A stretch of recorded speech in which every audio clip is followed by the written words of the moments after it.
ఒకే ఏడాది ఒక హీరో నటించిన 6 సినిమాలు వరుసగా బాక్సాఫీస్ను షేక్ చేయడమంటే మాటలు కాదు. అలాంటి అపూర్వమైన సంఘటనకు 1986 వేదిక అయింది. ఆ రికార్డును నందమూరి నరసింహం బాలకృష్ణకు సొంతం చేసిన చిత్రంగా ముత్తుల కృష్ణయ్య నిలిచింది.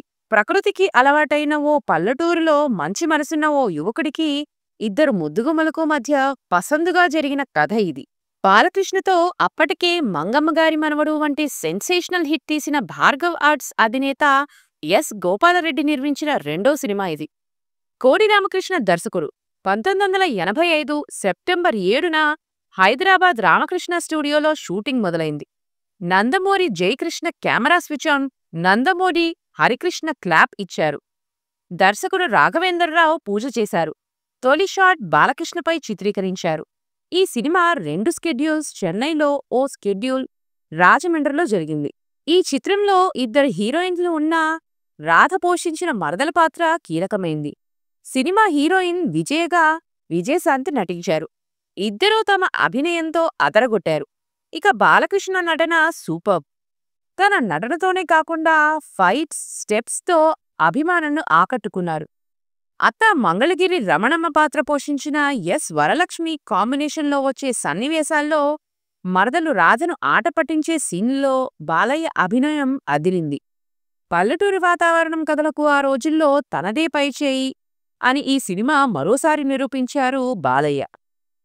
భారీ అంచనాల నడుమ ముద్దుల కృష్ణయ్య చిత్రం 1986 ఫిబ్రవరి 28న విడుదలైంది. 94 కేంద్రాల్లో విడుదలై తెలుగు చలనచిత్ర చరిత్రలో తొలిసారిగా తొలివారం ₹1,00,00,000కు పైగా వసూలు చేసిన తొలి చిత్రం ఇదే. 66 ప్రింట్లతో మొదటి వారం ₹1,09,90,401 వసూలు చేసింది. సినిమాలో డైలాగులు శృతిమించి ఉన్నాయని, అందుకే ఇది ముద్దుల కృష్ణయ్య కాదు బూతుల కృష్ణయ్య అని కొందరు ప్రచారం చేయడంతో 4వ వారానికి కలెక్షన్లు కొంచెం తగ్గాయి. దాంతో సినిమాలో ఉన్న మంచి సన్నివేశాలను పేర్కొంటూ దేవాలయం గోడల మీద కూడా బూతుబొమ్మలు ఉంటాయి, అంత మాత్రాన గర్భగుడిలో అమ్మవారిని పూజించకుండా ఉంటామా అని నిర్మాత గోపాలరెడ్డి ఇచ్చిన స్టేట్మెంట్ బాగా పనిచేసింది. కలెక్షన్లు ఊపందుకున్నాయి.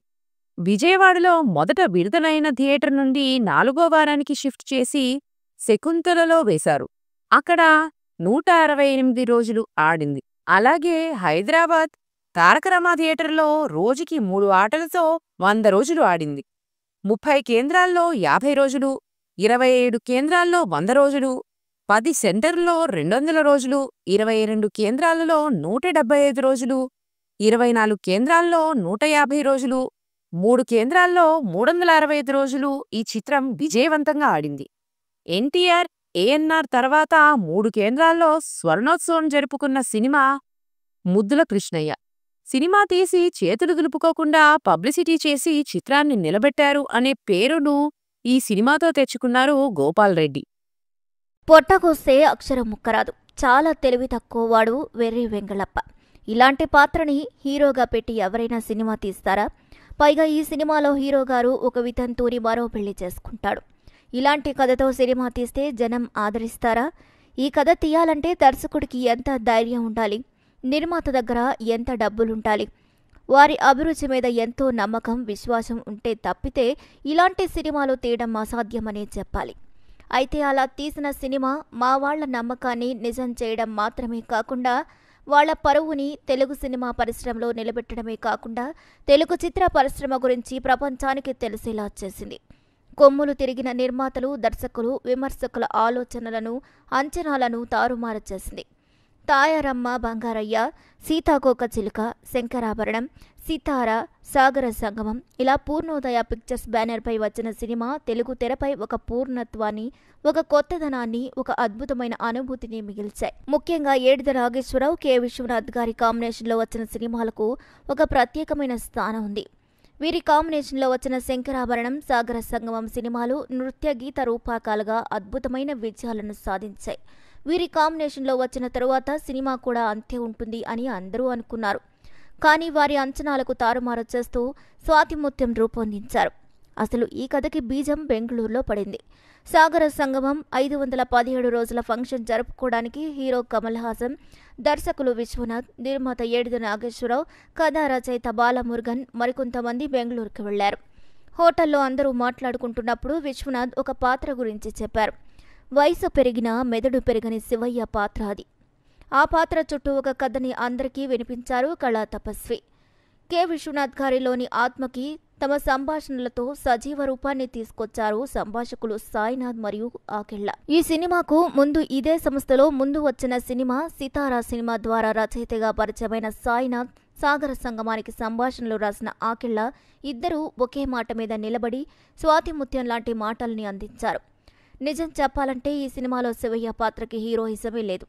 హీరోకి ఇన్ని పాటలు, ఇన్ని ఫైట్లు ఉండాలి అనే బాక్సాఫీస్ ఫార్ములాకి పూర్తి విరుద్ధమైన పాత్ర శివయ్య పాత్ర. ఇలాంటి పాత్ర చేయడానికి ఏ హీరో కూడా ముందుకు రారు.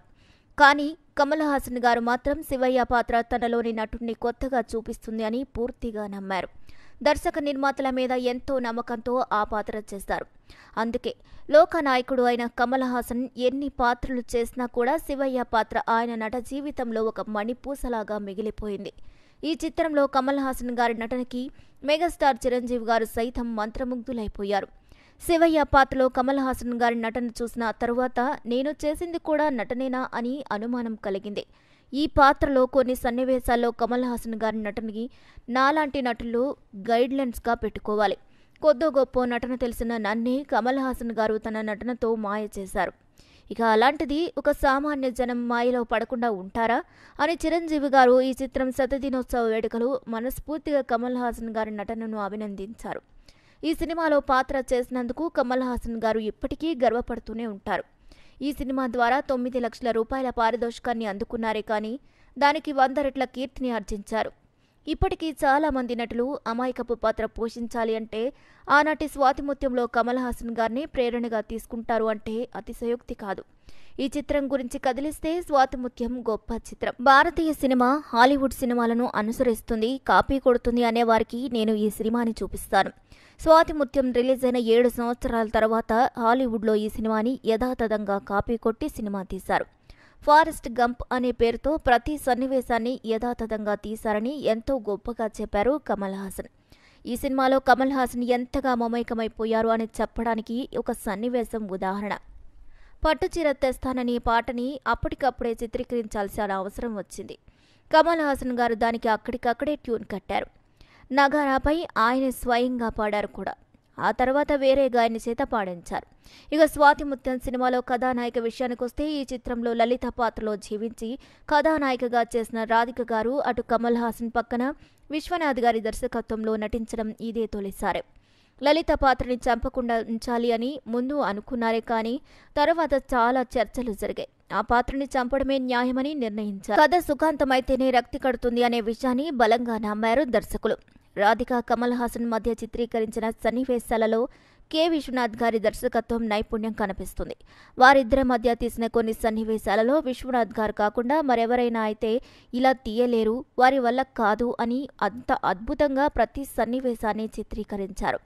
పాత్ర చిన్నది అయినా కూడా సోమయాజులు గారి పాత్ర దీంట్లో చాలా అద్భుతంగా ఉంటుంది. తన నటన జీవితానికి పరిపూర్ణత అందించిన పూర్ణోదయ బ్యానర్ కాబట్టి చిన్న పాత్ర అయినా కూడా చేయడానికి అంగీకరించారు సోమయాజులు గారు. ఉద్యోగం ఇప్పిస్తానని అన్న సోమయాజులు గారి పాత్ర, ఆ పాత్ర చుట్టూ ఉద్యోగం కోసం కమల్ హాసన్ తిరిగే తీరు ఎంతో హాస్యాస్పదంగా చిత్రీకరించారు.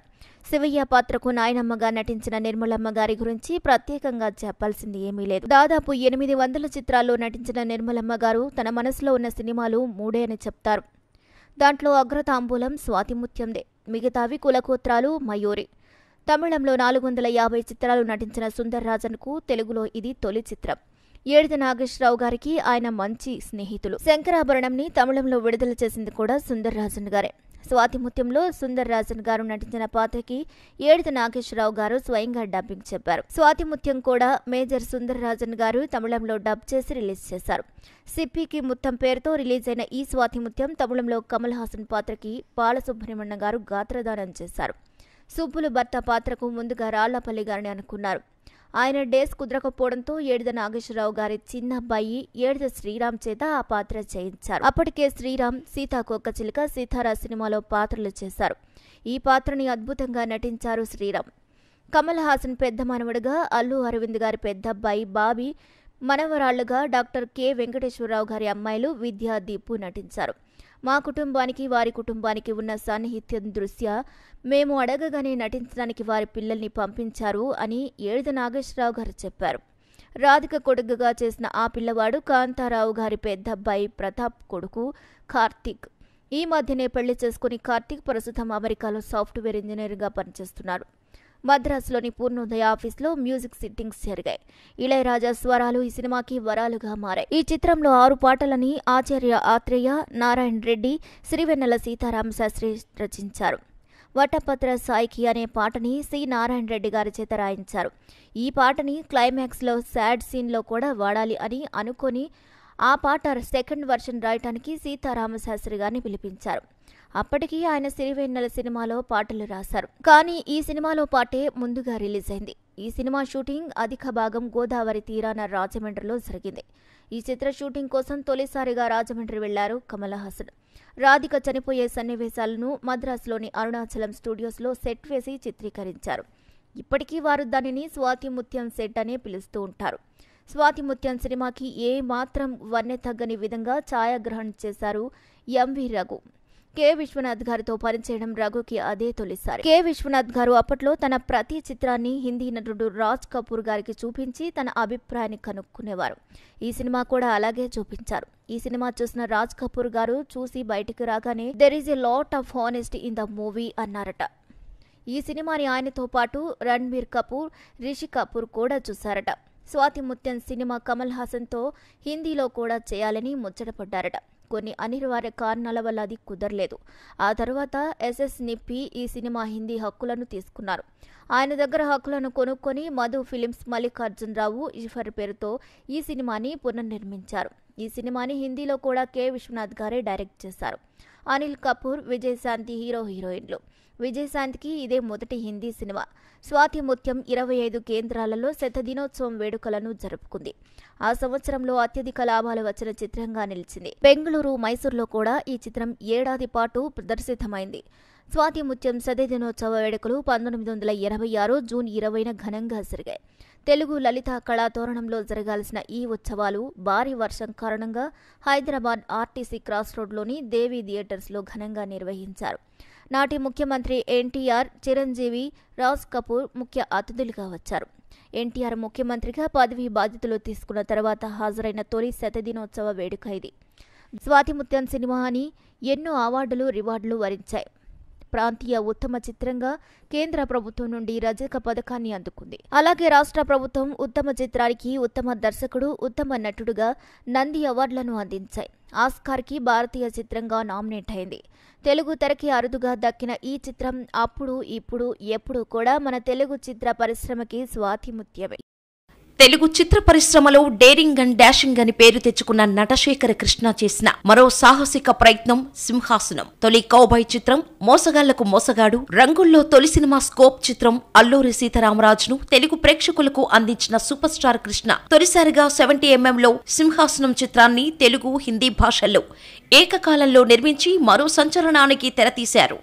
బాహుబలి సినిమా తీయటానికి రాజమౌళికి 5 ఏళ్లు పట్టింది.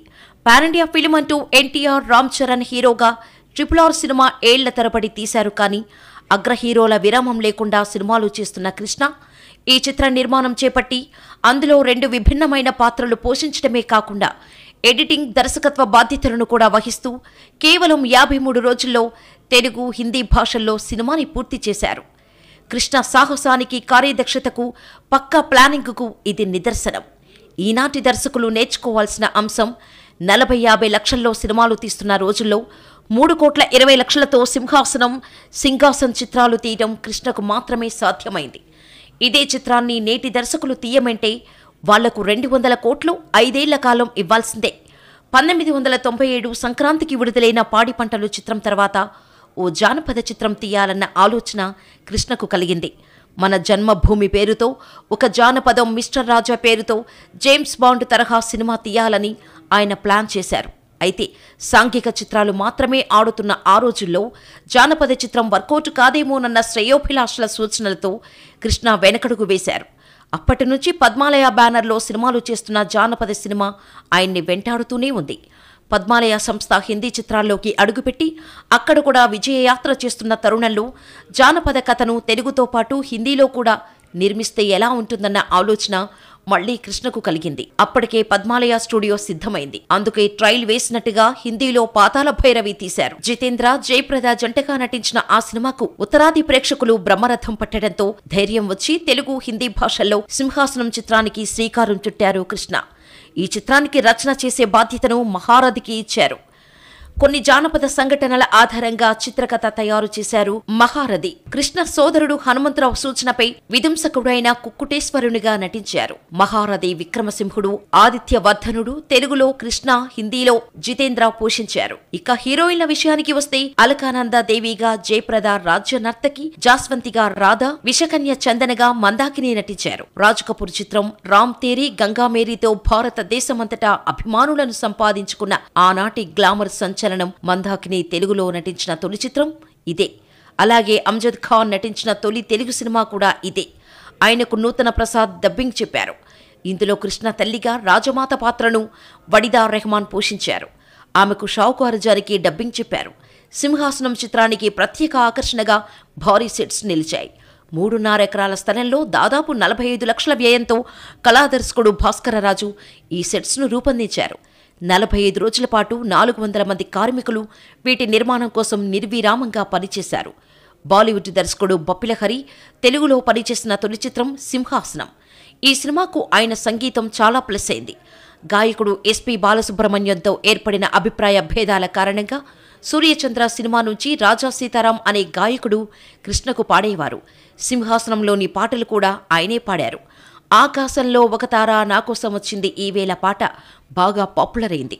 హీరో కృష్ణ 235వ చిత్రంగా సింహాసనం 1986 మార్చి 21న విడుదలైంది. 86 ప్రింట్లతో విడుదలైన తొలి చిత్రంగా కొత్త రికార్డు నెలకొల్పింది.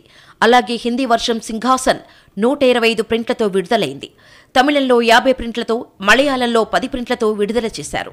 6 కేంద్రాల్లో 70mm ప్రింట్లు విడుదల చేశారు. 4 నెలల ముందు డబ్బు కడితేనే 70mm నెట్ వచ్చేది. అలా డబ్బు కట్టి కాలిఫోర్నియా నుండి నెగిటివ్ తెప్పించారు సింహాసనం.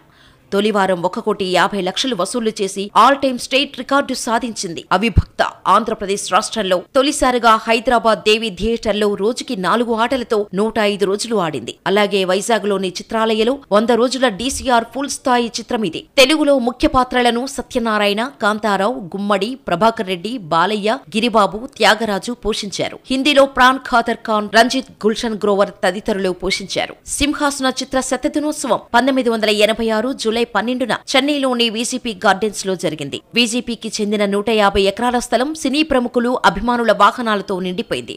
సభకు దాసరి నారాయణరావు అధ్యక్షత వహించారు. ముఖ్య అతిథి రజనీకాంత్ సతీ సమేతంగా హాజరయ్యారు.